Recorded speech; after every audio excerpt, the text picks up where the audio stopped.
मोइन खान जो समाजवादी पार्टी का नेता है, अयोध्या के सांसद की टीम का सदस्य है, 12 वर्षीय एक नाबालिग बच्ची के साथ दुष्कर्म का कृत्य में शामिल पाया गया। ये प्रतिष्ठा की लड़ाई भी नहीं है। मुझे प्रतिष्ठा प्राप्त करनी होती तो मुझसे से ज्यादा प्रतिष्ठा अपने मठ में मिल जाती है। कोई आवश्यकता नहीं मेरे लिए। मैं कह सकता हूं खटाखट नहीं, 27 में सपा चट के लिए तैयारी रखी। मोदी जी तीसरी बार आएंगे तो संविधान समाप्त कर देंगे। मैं यहां नौकरी करने नहीं आया हूं, कतई नहीं। मैं यहां पे इस बात के लिए आया हूं कि अगर वो करेगा तो भुगतेगा भी, और इसीलिए मैं यहां पे आया हूं। ये योगी का अल्टीमेटम है, ये गरज है यूपी के सीएम की। इस रौद्र रूप को आपने पहले भी देखा होगा और आज एक बार फिर योगी ने ऐसा दहाड़ा है जिसकी आवाज दिल्ली तक सुनाई दे गई है। लोकसभा में अखिलेश के भाषण का यूपी विधानसभा में जब योगी ने ताबड़तोड़ जवाब देना शुरू किया तो उनके निशाने पर चाचा भतीजे की जोड़ी भी थी। सपा सरकार के 7 सालों का लेखा जोखा भी था। यही नहीं, योगी ने कांग्रेस और सपा गठबंधन पर भी तगड़ा हमला बोला। आपने उंगली उठाई, मैं पूछना चाहता हूं, मुझे आप लोगों की बातों पर पंचतंत्र की कथा याद आती है। आपने सुनी होगी, 4 ठग थे। एक किसान एक बकरी लेकर के जा रहा था, तो चारों ठगों ने कहा कि इस किसान से बकरी कैसे ली जाए। तो हो सकता है कि उनको थोड़ा लोक लाज रही हो, तो उन्होंने कहा चलो छीन तो नहीं कर पाएंगे, तो एक काम करते हैं, चारों अलग अलग जगह खड़े हो जाते हैं और अलग जगह खड़े होकर के हम लोग ये बोले कि भाई ये कुत्ते का बच्चा कहां लेके जा रहा है। तो एक वो किसान बेचारा अपनी बकरी के बच्चे को कंधे में रख करके लेके जा रहा है। तो पहले ठग के पास से गुजरता तो बोलता, अरे काका ये सब क्या ले जा रहा है, ये कुत्ते के बच्चे को अपने कंधे में लेके क्या जा रहा है। किसान बोलता, अरे धूर्त कहीं के, ये कुत्ते का बच्चा नहीं बकरी का बच्चा है। वो हंसते हुए चुप हो जाता है। आगे अगले चौराहे पे जाता दूसरा ठग, अरे काका ये तो कुत्ते का बच्चा आप कहां लेके जा रहे हैं। तो बोलता है, उसको भी डांटता है, अरे पागल हो गए क्या, अरे कुत्ते का बच्चा नहीं बकरी का बच्चा है। अगले आगे बढ़ता है, फिर तीसरा ठग मिल जाता है, वह भी फिर यही बात उसको बोलता है। चौथे ठग ने भी कहा तो किसान को विश्वास हो गया, उसको लगा कि भोला भाला किसान, अन्नदाता किसान, मेहनती किसान, उसको विश्वास हो गया यार एक व्यक्ति झूठ बोलेगा, लगता है कि मेरी दृष्टि दोष ही मुझे हो गया है, लगता है ये कुत्ते का बच्चा ही, उसने फेंक दिया उसको। चारों ठगों का काम पूरा हो गया और चुनाव में खटाखट 1 लाख का बॉन्ड, 1 लाख का बॉन्ड कहां गया, कहां गया 1 लाख का बॉन्ड, 1 लाख का बॉन्ड। और मैं इसीलिए कह रहा हूं, शिवपाल जी भाग गए यहां से, लेकिन मैं कह सकता हूं खटाखट नहीं, 27 में सपा चट के लिए तैयारी रखी। 27 में सपा चट, 1 लाख बॉन्ड के लिए हम लोग भी मांगेंगे हिसाब। 1 लाख का बॉन्ड कहां गया। और मैं तो आप सबसे कहूंगा, एक बार जाइए जनता जनार्दन के सामने, पूछिए उनको कि भाई 1 लाख का हिसाब मांगे इन लोगों से, पैसा गया था, कौन खा गया, खाने वाले लोग कौन है 1 लाख का।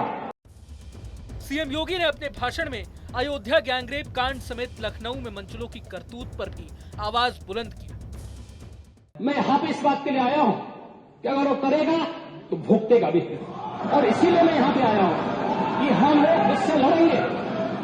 ये लड़ाई हमारी सामान्य लड़ाई नहीं है, ये प्रतिष्ठा की लड़ाई भी नहीं है। मुझे प्रतिष्ठा प्राप्त करनी होती तो मुझसे से ज्यादा प्रतिष्ठा अपने मठ में मिल जाती है। कोई आवश्यकता नहीं मेरे लिए।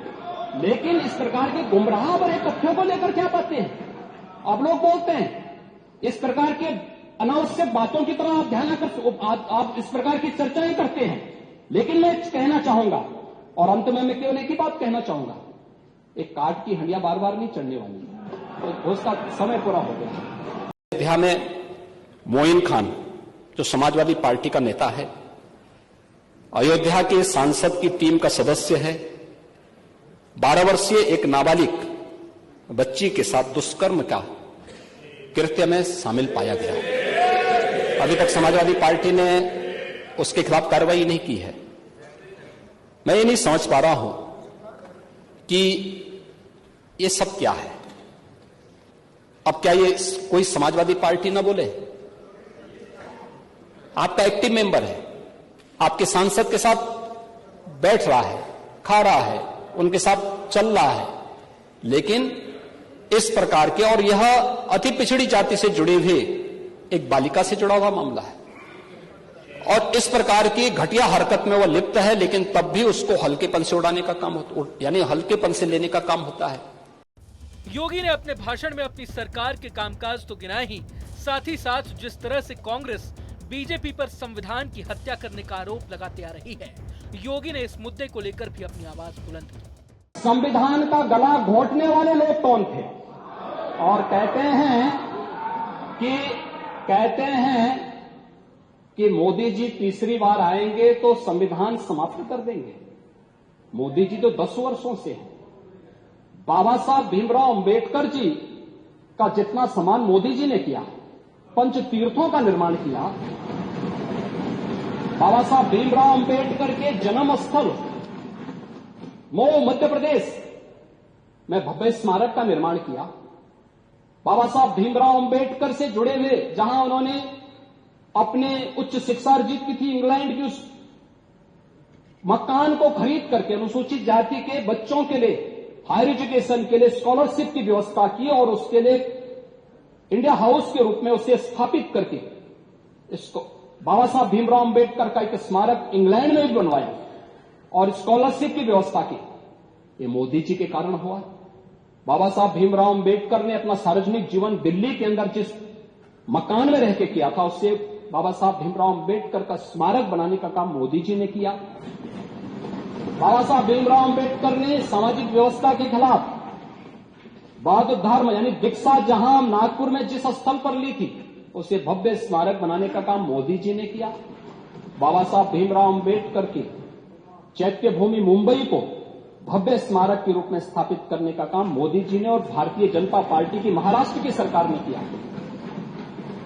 मोदी जी को आप यहां पे मोदी जी के बारे में गलत सूचनाएं देते रहे, और बाबा साहब भीमराव अंबेडकर को हराने वाली कांग्रेस आज जनता को गुमराह करने में सफल हो गई है। वही पंचतंत्र की कथा मुझे याद आ गई।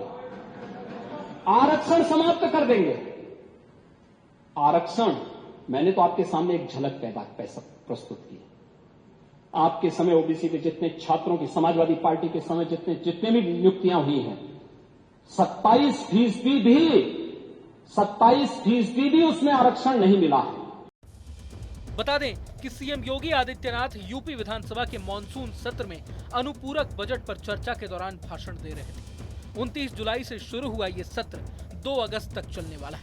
अगर आपको ये वीडियो पसंद आया तो लाइक करें और चैनल को सब्सक्राइब करें। वहीं तमाम बड़ी खबरों के लिए देखते रहें न्यूज नेशन। न्यूज नेशन अब व्हाट्सएप पर खबरों के ताजा अपडेट के लिए न्यूज नेशन के इस QR कोड को स्कैन करें।